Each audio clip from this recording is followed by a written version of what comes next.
Hi friends, మీకు కనుక ఈ వీడియో నచ్చినట్లయితే తప్పకుండా లైక్ చేయండి. అమర్ జాగింగ్ నుండి ఇంట్లోకి వస్తూ ఉంటే ఇకప్పుడు ఆరు అమర్ వెనకాల పరిగెడుతూ ఏవండి మిమ్మల్ని ఈరోజు సండే కదా, పిల్లల్ని అలా బయటకు తీసుకొని వెళ్ళొచ్చు కదా అని చెప్పి అంటూ ఉంటుంది. మిస్సమ్మ ఒక పిచ్చిది, మీకు పిక్నిక్ వెళ్దామని చెబితే సరిపోతుందని అనుకుంది, కానీ మిమ్మల్ని కదిలించడం ఎంత కష్టమో మిస్సమ్మకి ఏం తెలుసు అని చెప్పి అలా ఆరు అంటూ ఉంటే అప్పుడు అమర్కి అక్కడ ఎవరో మాట్లాడినట్టుగా అనిపించి చుట్టూ చూస్తూ ఉంటాడు. ఇకప్పుడు ఆరు అమర్ అక్కడి నుండి వెళ్ళిపోగానే గుప్తాతో, చూసారా గుప్తా గారు, నేను మాట్లాడాలనుకున్న ప్రతిసారి కూడా నా మాట ఆయన మనసుని చేరుతుంది అని చెప్పి అలా ఆరు అంటూ ఉంటుంది. అమర్ ఇంట్లోకి వస్తూ ఉంటే గుమ్మం దగ్గర మనోహరి అమర్కి ఏదో చెప్పాలని ప్రయత్నిస్తూ ఉంటుంది. అమర్ అని చెప్పి మనోహరి పిలుస్తూ ఉంటే ఏంటి మనోహరి అని చెప్పి అమర్ అంటూ ఉంటాడు. ఇకప్పుడు మనోహరి ఏం లేదులే అమర్ అని చెప్పి అంటూ ఉంటే అమర్ లోపలికి వచ్చి కూర్చుంటాడు. మిసమ్మ, అమర్ జాగింగ్ నుండి వచ్చాడు, నువ్వు కాఫీ తీసుకునిరా అని చెప్పి అమర్ వాళ్ళ నాన్నగారు అంటూ ఉంటారు. ఇక దాంతో బాగి కాఫీ తీసుకొచ్చి అమర్కి ఇస్తుంది. ఇక ఆ తర్వాత ఎవరు కూడా ఏమీ మాట్లాడరు, అంతా సైలెంట్గా ఉంటారు. కిటికీల నుండి ఆరు గుప్తా ఇద్దరు కూడా చూస్తూ ఉంటారు. అబ్బా గుప్తా గారు, అసలు ఏంటి సైలెన్స్, నేను భరించలేకపోతున్నాను, ఎవరో ఒకరు మాట్లాడవచ్చు కదా అని చెప్పి ఆరు అంటూ ఉంటుంది. ఇకప్పుడు మెల్లిగా అమర్ వాళ్ళ అమ్మగారు, మిస్సమ్మ, ఈరోజు ఆదివారం కదా, పిల్లలు మీరు గుడికి వెళ్ళి రావచ్చు కదా అని చెప్పి అంటూ ఉంటుంది. ఇక దాంతో బాగి, అయ్యో అత్తయ్య, ఈరోజు సండే కదా, పిల్లలు లేట్గా లేస్తారు, వాళ్ళు లేచే టైంకి గుడికి వెళ్తే అస్సలు బాగోదు, కావాలంటే సాయంత్రం వెళ్తాంలేండి అని చెప్పి అలా బాగి అంటూ ఉంటుంది. పోనీ ఎక్కడికైనా సరదాగా బయటకు వెళ్ళిరండి అని చెప్పి అలా అమర్ వాళ్ళ నాన్నగారు అంటూ ఉంటారు. దాంతో అమర్, మిస్సమ్మ, నువ్వు పిల్లలు రెడీ అయి ఉండండి, మనం పిక్నిక్కి వెళ్దామని చెప్పి అక్కడి నుండి వెళ్ళిపోతాడు. ఇక అమర్ పిక్నిక్ వెళ్దామనేసరికి బాగీతో పాటు అమర్ వాళ్ళ అమ్మ నాన్న కూడా హ్యాపీగా ఫీల్ అవుతూ ఉంటారు. మనోహరికి మాత్రం ఒళ్ళు మండిపోతూ ఉంటుంది. ఇక కిటికీలో నుండి ఇదంతా చూస్తున్న ఆరు, గుప్తా గారు, ఇంత త్వరగా మా ఆయనలో మార్పు వస్తుందని నేను అస్సలు అనుకోలేదు, నాకు చాలా ఆనందంగా ఉంది అని చెప్పి అంటూ ఉంటే, మీ ఆయనలో మార్పు వచ్చింది ఆ బాలిక వల్ల అయితే నువ్వెందుకు ఆనందపడిపోతున్నావు అని చెప్పి గుప్తా అంటూ ఉంటాడు. ఇకప్పుడు ఆరు, లేదు గుప్తా గారు, నేను లేననే బాధతోనే ఆయన ఇంత త్వరగా మారారు అని చెప్పి ఆరు అంటూ ఉంటుంది. మరి అతగాడు నీ గురించి మారినట్లయితే ఎప్పుడూ మారుండాల్సింది కదా, నువ్వు బతికున్నప్పుడు మారకుండా ఇప్పుడు మారడం ఏంటి అని చెప్పి గుప్తా అంటూ ఉంటాడు. అప్పుడు ఆరు, అప్పుడు నేను ఆయన పక్కనున్నాననే ధైర్యం ఆయనకు ఉంది కదా, అందుకే అప్పుడు మారలేదు, అయినా ఏదో ఒక విధంగా ఆయన మారారని నేను సంతోషిస్తూ ఉంటే మీరేంటి గుప్తా గారు అని చెప్పి ఆరు అంటూ ఉంటుంది. ఇక ఆ తర్వాత అమర్ వాళ్ళ నాన్నగారితో బాగి, మామయ్య, మొత్తానికి మీరు అనుకున్నది సాధించారు కదా, ఆయనని పిక్నిక్కి వెళ్ళడానికి ఒప్పించారు కదా అని చెప్పి అంటూ ఉంటుంది. ఇక అమర్ వాళ్ళ నాన్నగారు, మిసమ్మ, నువ్వు త్వరగా వెళ్ళి మంచి చీర కట్టుకొనిరా, కుందనపు బొమ్మలాగా రెడీ అవ్వు అని అంటూ ఉంటే, ఎందుకు మామయ్య గారు మంచి చీర కట్టుకోమంటున్నారు అని చెప్పి బాగి అంటూ ఉంటుంది. వస్తే నువ్వైనా అమ్మాయికి అర్థమయ్యేలాగా చెప్పు అని అమర్ వాళ్ళ నాన్నగారు అక్కడి నుండి వెళ్ళిపోతారు. ఆడవాళ్ళు ఎంత అందంగా రెడీ అయితే భర్త మనసులో స్థానాన్ని అంత త్వరగా సంపాదించుకోవచ్చు. ఈరోజు పిక్నిక్ని ఏర్పాటు చేసింది పిల్లల కోసం కాదు, మీ ఇద్దరి కోసం, ఈ పిక్నిక్లో మీ ఇద్దరు ఒకటవ్వాలి అని చెప్పి అమర్ వాళ్ళ అమ్మగారు బాగీకి చెబుతూ ఉంటే బాగి సిగ్గుపడిపోతూ ఉంటుంది.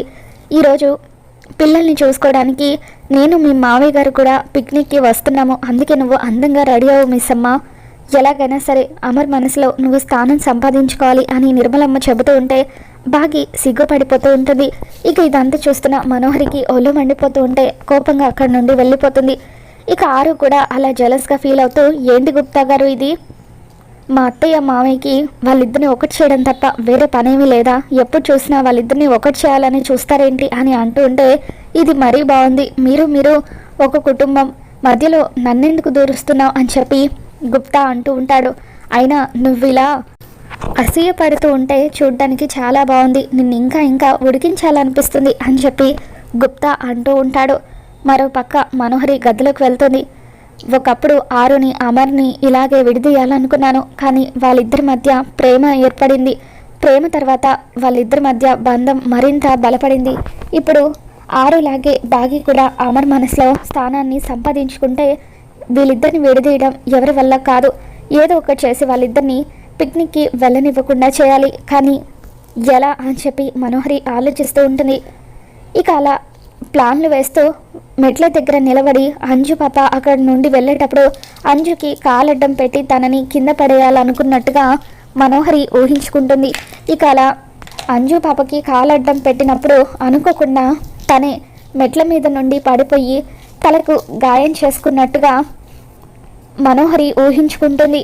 అమ్మో, ఈ పొట్టిదాంతో పెట్టుకోవడం నా హెల్త్కి అంత మంచిది కాదు, వేరే ఎవరినైనా చూసుకోవాలని చెప్పి ఆకాష్ని కింద పడేసినట్టుగా ఊహించుకొని, ఎస్, నా ప్లాన్కి ఆకాషే కరెక్ట్, ఈరోజు మెట్ల మీద నుండి ఆకాష్ కింద పడేలాగా చేయాలి, వీళ్ళను పిక్నిక్కి వెళ్ళనివ్వకుండా ఆపాలి. వసే బాగి, ఈరోజు మీరు వెళ్ళేది పిక్నిక్కి కాదే హాస్పిటల్కి అని చెప్పి మనోహరి అనుకుంటుంది.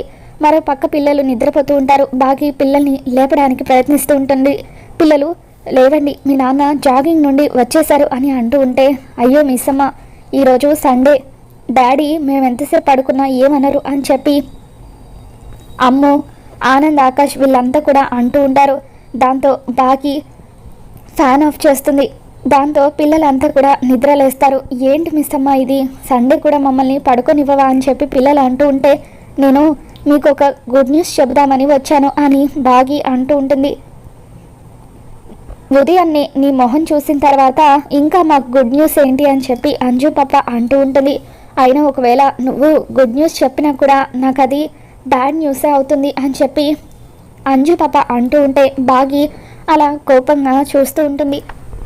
అయ్యో అంజు, అసలు మిస్ అమ్మ ఏం చెబుతుందో కూడా వినకుండా బ్యాడ్ న్యూస్ అని అలా ఎలా అంటావు అని చెప్పి అమ్ము, ఆనంద్, ఆకాష్ వీళ్ళు, నువ్వు చెప్పు మిస్ అమ్మ ఏంటి ఆ గుడ్ న్యూస్ అని చెప్పి అడుగుతూ ఉంటే, ఈరోజు మీ డాడ్ మనల్ని అందరినీ పిక్నిక్కి తీసుకెళ్ళబోతున్నారు అని చెప్పి అలా బాగి అనగానే పిల్లలంతా ఆనందంతో గెంతులు వేస్తూ ఉంటారు.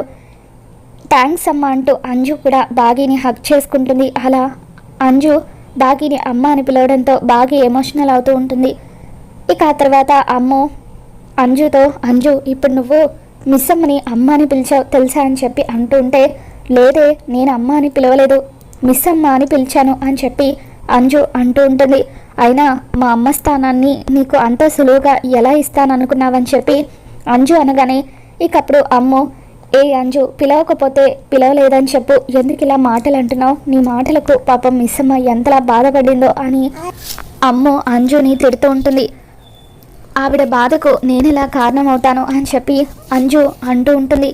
సరే సరే, ఇప్పుడు మూడెందుకు డిస్టర్బ్ చేసుకోవడం, అంతా కూడా రెడీ అవ్వండి అని, మీకు కావాల్సినవన్నీ ప్యాక్ చేసుకోండి అని అంజు అంటూ ఉంటే, మీరు రెడీ అయితే సరిపోతుంది, మీకు కావాల్సినవన్నీ నేను ప్యాక్ చేస్తాను అని బాగి అంటూ ఉంటుంది. అయ్యో మిస్ అమ్మ, మా పిక్నిక్ ఎలా ఉంటుందో నీకు తెలియదు కదా, మేము చాలా స్నాక్స్ తీసుకువెళ్తాం, అలాగే బోలెడన్ని ఆటలు ఆడతాం, బాస్కెట్బాల్ ఆడతాం, క్రికెట్ ఆడతాం, డాడీ కూడా మాతో క్రికెట్ ఆడతారు అని చెప్పి అంటూ ఉంటే, ఏంటి మీ డాడీ గేమ్స్ కూడా ఆడతారా అని బాగా ఆశ్చర్యపోతుంది. అవును మిస్ అమ్మ, ఈరోజు నువ్వు పిక్నిక్లో మా డాడీని చూస్తావు కదా, ఇంట్లో డాడ్ కనిపించేది వేరు, బయటకు వెళ్ళినప్పుడు డాడ్ వేరేలా ఉంటారు, చాలా కూల్గా ఉంటారు, బాగా అల్లరి చేస్తారు, సరదాగా ఉంటారు అని చెప్పి అలా అమ్ము చెబుతూ ఉంటుంది.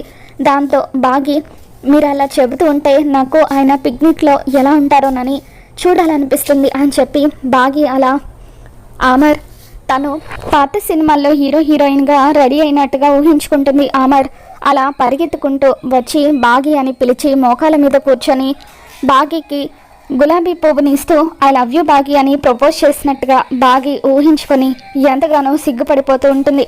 హలో మేడం, డ్రీమ్స్లో నుండి బయటకు వస్తే మనం పిక్నిక్ రెడీ అయి వెళ్దామని అంజు అంటుంది. తర్వాత అందరూ కూడా పిక్నిక్ వెళ్ళడం కోసం అని చెప్పి రెడీ అవుతూ ఉంటారు.